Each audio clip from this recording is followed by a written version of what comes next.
You were born free. For the first time in American history, there were no Jim Crow laws, no whites-only signs on the water fountain, no legal reason you could not live where you wanted to live or go to school wherever you wanted to go. And somehow the world just kept moving. Nobody stopped. Nobody threw you a party. Society said, "Good luck out there," and kept it moving. I have run the numbers on your generation.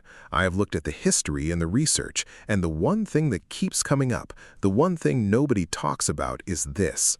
Black Gen X is the most underestimated group of people in modern American history.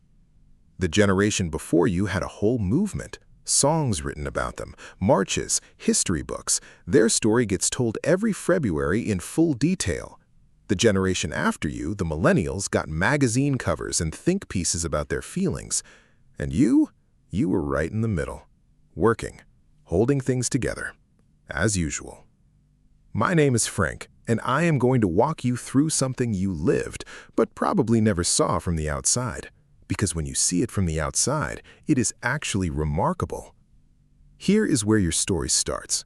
When you were born, the Civil Rights Act had just passed, legal segregation was done, and the people making decisions in Washington looked around and said, "All right, integration is the law now. How do we actually do this?" And they came up with a plan. Put the kids on a bus. That was the plan.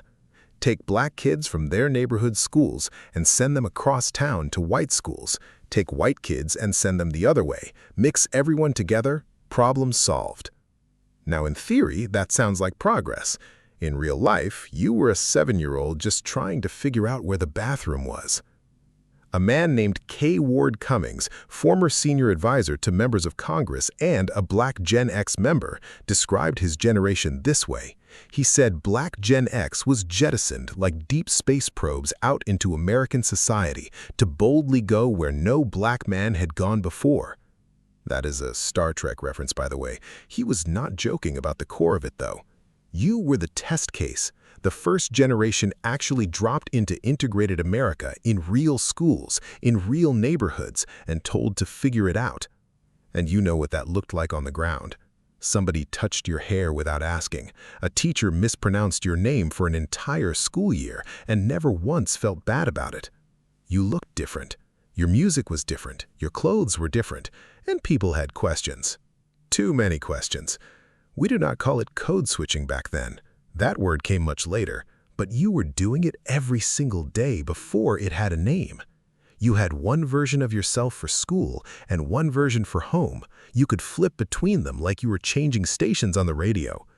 You made it look easy. That was not easy. That was a skill, and it cost something. But here's the thing about Black Gen X. That's only half the story. That's the half that happened in other people's spaces. When you got back to your block, your people, it was a completely different world. And we need to stop there for a minute. Because if you grew up black in America between the 1970s and 1990s, the cookout was not just a party. It was an institution. Food historian Adrian Miller put it plainly. He said, "I think barbecue, as most Americans have understood it for about 250 years, was through a black aesthetic. We made barbecue." The cookout was never really about the food. The ribs were great, obviously, but they weren't the point. The cookout was the one place all week where you did not have to explain yourself to a single person. No mispronounced names, no awkward questions, no translating yourself for an audience that was still not sure what to make of you. Just people who already knew you, already loved you, already knew who made the best mac and cheese and who had been sitting in that same old folding chair for 3 straight hours talking about something that happened in 1987. There were rules at the cookout, unspoken ones. Everybody knew them. You do not touch the grill unless you're invited. You do not fix your plate before the elders. You do not come to a cookout without bringing something. And if the potato salad doesn't have hard-boiled eggs, that's a problem that gets discussed. Researchers who study black culture describe the cookout as a place of communal healing, where people who spent the week navigating other people's discomfort could finally just exhale. You were doing group therapy before group therapy was a thing. You just called it coming over to eat. On Saturday mornings, there was Soul Train. A man named Cornelius was working as a DJ in Chicago. He watched television. He noticed something. Every show on television either ignored black people completely or put them in roles that were embarrassing. The sidekick, the comic relief, the person whose storyline evaporated the moment anything serious needed to happen. He decided to make his own show. Simple premise: black teenagers dancing to the latest black music. Their dances, their fashion, their world. He pitched it to stations. Some of them told him the show would be hard to sell to affiliates in the South. He syndicated it himself. Soul Train went national in 1971. He ran it for 35 years. Think about what that meant for you as a kid. All week, maybe you were the only black student in your class, or a few handfuls. You were navigating spaces that weren't built for you, answering questions, making people comfortable who weren't making you comfortable. And then Saturday morning came. You flipped on the TV, and there they were. People who looked like you, moving to music you knew, dressed in ways that made total sense to you. Not as the punchline, not as the supporting character, as the entire show. A dancer who grew up in Inglewood said it plainly. Every Saturday morning, that was our chance to see our people and to indulge in our own dances, our own styles, our own selves. That meant something, because before that, it wasn't guaranteed. In September 1984, The Cosby Show premiered. Before that show, think about what black teenage boys saw when they watched primetime television. Mostly black characters who existed to support white characters. The token best friend, the funny neighbor, the person whose storyline evaporated the moment anything serious needed to happen. The Cosby Show turned that upside down. You had Cliff Huxtable, a doctor, Claire Huxtable, a lawyer, two parents with real careers, kids going to college, a family that argued about normal things and then sat down and had dinner together. And then there was Theo. Theo Huxtable was, according to documented analysis, the first young black male character on primetime television whose story did not require a white character to give it meaning. His value came from his own family, his own culture, his high-top fade, his tracksuits, his dancing in the show's opener. One writer described him as a big brother and a mirror to a generation of young black men in American cities. If you were a black teenage boy watching television in 1984, that was not just entertainment. That was a mirror showing you something nobody had bothered to show you before. And then came A Different World. The Cosby Show spin-off set at an HBCU. Here is a fact that sounds made up. After A Different World premiered in 1987, enrollment at historically black colleges and universities went up noticeably across the country. A sitcom changed enrollment numbers at real schools. That is how much it matters when people finally see themselves somewhere that actually counts. Let us talk about music. In the early 1970s, a Jamaican-born DJ named Kool Herc threw parties in the South Bronx. He figured something out. Every song has a break, the part where the beat drops down to just the drums, just the rhythm. Every time it hit, the dance floor went absolutely wild. So he got 2 copies of the same record and played the break on one, then switched to the other, then switched back, keeping the break going forever. People could dance to it all night. That was the start. Then people started talking over the beat, keeping the crowd hyped. Those people became MCs. In 1979, the Sugar Hill Gang took the whole thing into a studio. They made a song called Rapper's Delight, originally 15 minutes long, 5 minutes for radio. It became the first rap song to hit the Billboard charts. And here is where you come in, Black Gen X. You were the exact right age to watch all of this happen live. You were the teenagers and young adults who were there, who bought the tapes, who memorized the lyrics, who knew every single word of the message by Grandmaster Flash before the second verse even started. Because those words were about the neighborhood you actually lived in. Don't push me 'cause I'm close to the edge. You did not need someone to explain that line to you. You understood it in your bones. Then, the late 80s, as you were finishing high school or starting your 20s, hip-hop split into 2 voices. Public Enemy on one side, Fight the Power, sharp, political, purposeful. Chuck D with an obligation to educate with his music. NWA on the other side, in Compton, saying plainly out loud what no mainstream news outlet was covering about what life actually looked like in certain neighborhoods. Straight Outta Compton was not fiction, it was journalism in rhyme. Both voices were yours, both came from your generation. And right now, in 2025, hip-hop is the most listened to genre on the planet, across every country, every language, every demographic. The whole world is listening to something you built from scratch in a Bronx parking lot. I'm going to be straight with you now. Your generation did not just have cookouts and Soul Train and great music. Something else happened in the middle of all that. In the mid-1980s, when most of you were between 12 and 22 years old, crack cocaine hit American cities, and it hit black neighborhoods harder than anywhere else. Researcher Mark Nason at Fordham University studied this period in detail. In 1992, New York City recorded 2,225 murders.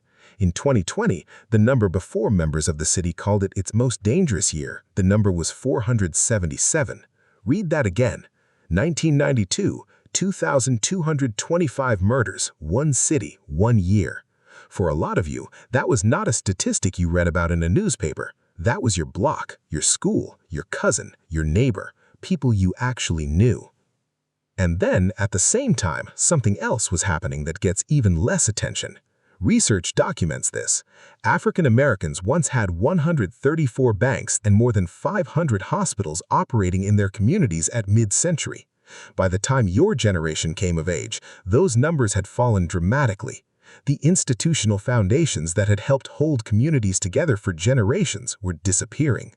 Your parents' generation had built those institutions. Your generation inherited a world where they were gone. And yet, the barbershop was still there. Every Saturday, same chairs, same clippers, same man who knew your father's name, your uncle's name, and exactly what grade you were supposed to be getting in school. Same arguments about who was the greatest of all time that had been going on for 15 years and were never going to be resolved. That was not a problem. That was the whole point. The beauty salon was still there, where your mother went every 2 or 3 weeks for hours of conversation that covered everything from local news to family business to advice nobody asked for, but everybody needed. The church was still there, and for Black Gen X, church was not just Sunday service, it was the community center, the after-school program, the summer camp, the place where at least 3 different women who were not your mother felt personally responsible for how you turned out. Sunday dinner at somebody's grandmother's house was still there, where you had to sit at the kids' table even at age 16 and you didn't make an issue of it. These spaces didn't get news coverage, they didn't show up in statistics about what was failing, but they were the thing, the actual thing that held your generation together through some of the hardest years any American community had seen in decades. The community you grew up in didn't just survive that era, it produced hip-hop. It raised the next generation. It kept the music going, kept the food going, kept the conversation going, all while the infrastructure was crumbling from the outside. The culture was still standing. There's a phrase for what your generation was, the bridge. K. Ward Cummings wrote that Black Gen X was America's social barometer of acceptable thought and cultural behavior. You were the generation that figured out how to exist in 2 different worlds at the same time. Not just survive in them, but actually show up fully in both.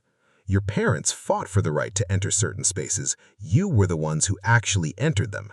And you did it without a guidebook, without a workshop, without anyone regularly checking in to see if you were okay. You had a version of yourself at work, code switching, navigating, translating, and a version of yourself at home, at the cookout, at the barbershop, at the church, and you understood in a way most people never articulate that both of those were real. Neither one was fake, neither was a performance. Both were just you in different rooms.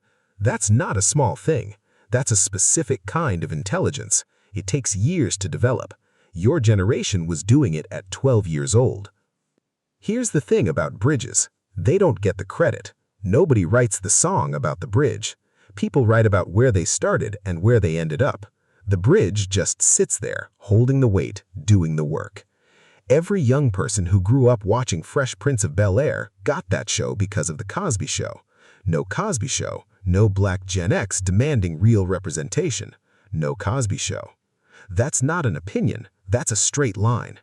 Every person on the planet listening to hip-hop right now, and that's most of the planet, they're listening to a genre that was invented when you were a child, built when you were a teenager, and spread everywhere by the time you were 30. The natural hair movement, the celebration of Black identity, the idea that Black culture is American culture and not some separate smaller thing. Your generation lived that before anyone had the language to describe it. You made it normal in a world that still had plenty of reasons to push back. Research on race and universities examining how different generations thought about opportunity in America found this. Black Gen X was less optimistic than Black millennials about equality of opportunity, which makes complete sense. You saw things up close that the generation after you only read about in the textbooks. You were teenagers during the crack epidemic. You integrated schools before anyone had figured out how integration was supposed to actually work. You watched institutions disappear. You navigated two worlds without a map. Of course, your outlook was shaped by what you actually experienced and not by what the textbook said was supposed to happen. But that same generation, your generation, sent kids to college at higher rates than any Black generation before you, built careers, built families, built communities, kept things moving. Not because someone handed you a plan, because you were watching what real community actually looks like. The cookout was not small. The Saturday morning when Soul Train came on was not small. The barbershop arguments, the same ones for years, they were not small. They were the system. They were the actual infrastructure. And they worked because the people running them understood something that no government program ever figured out. You don't need a perfect world to build a good life. You need people who show up. You were born the first free generation. You entered a world still arguing about what that was supposed to mean. You code switched before it had a name. You watched hip-hop go from a Bronx parking lot to the sound of the entire world. You kept the community standing during its hardest decades. You raised the generation that got the credit for a lot of things you built first. You were the test case, the translator, the bridge, all at the same time.